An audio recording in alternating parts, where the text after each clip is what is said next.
بسم اللہ الرحمن الرحیم۔ دوستو، آج ہم حضرت حسین کی شہادت کا ذکر کریں گے۔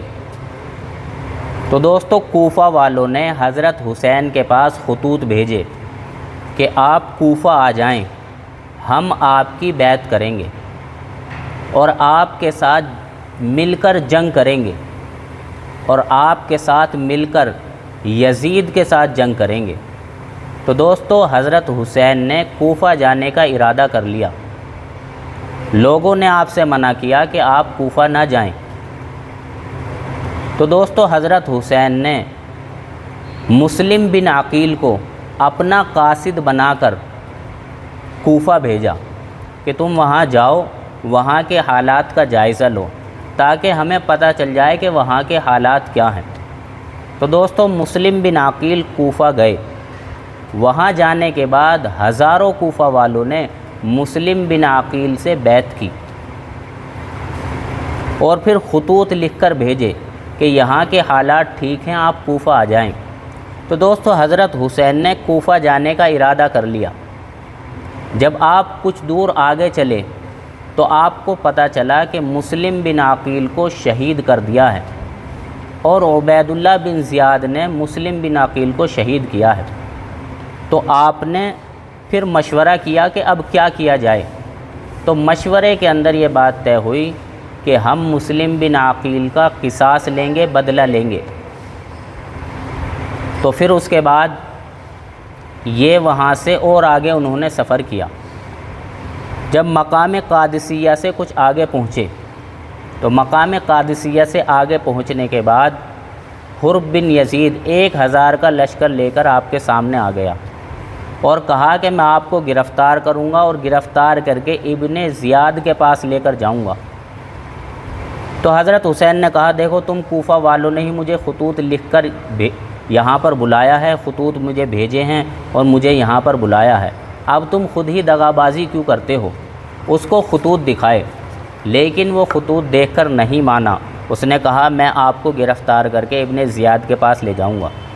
تو دوستو، حضرت حسین نے دوسرا قاصد پھر بھیجا تو عبید اللہ بن زیاد نے دوسرے قاصد کو بھی شہید کر دیا۔ ادھر حرب بن یزید کہنے لگا کہ آپ یا تو گرفتاری دیں یا میں آپ کو، یا آپ پھر جنگ کے لیے تیار ہو جائیں۔ تو دوستو، حضرت حسین نے یہ کہا کہ مسلمان مرد نوجوان موت سے گھبراتا نہیں ہے، موت سے ڈرتا نہیں ہے، جب کہ اس کی نیت ٹھیک ہو اور وہ جہاد بھی اللہ کے لیے کرتا ہو۔ تو دوستو، حضرت حسین نے پھر سفر جاری رکھا اور 2 محرم 60 ہجری کو میدان کربلا میں پہنچ گئے۔ ادھر ابن زیاد نے عمر بن سعد کو سپہ سالار بنا کر بھیجا اور اس کا سامنا حضرت حسین سے ہوا۔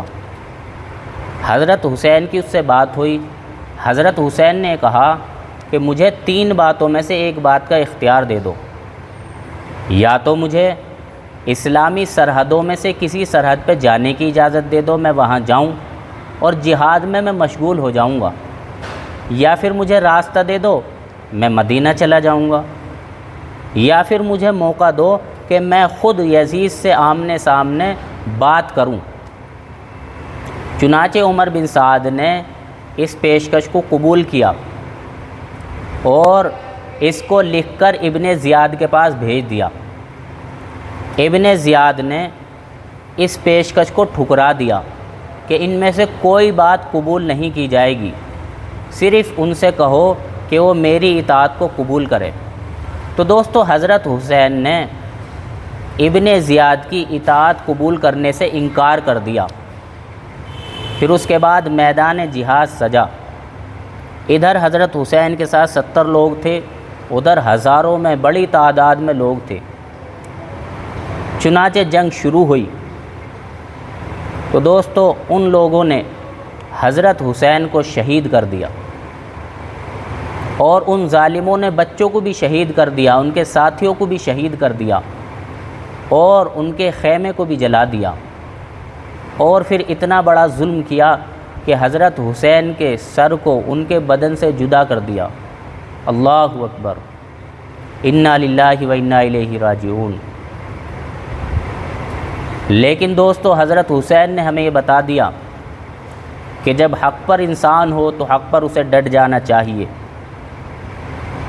حق پر ہونے کے بعد آدمی کو حق پر مر جانا چاہیے، مٹ جانا چاہیے۔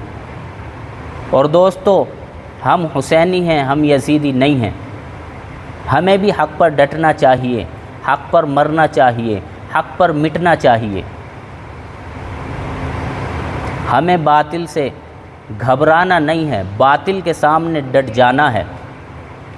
تو دوستو حضرت حسین نے میدان کربلا میں جام شہادت کو نوش فرما لیا۔ حضرت حسین نبی کا خون ہے، نبی کے جگر کا ٹکڑا ہے۔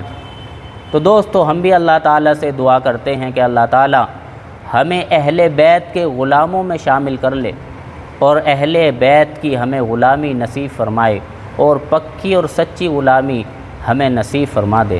اللہ تعالیٰ صحیح سمجھ کی توفیق نصیب فرمائے۔ وآخر دعوانا الحمدللہ رب العالمین۔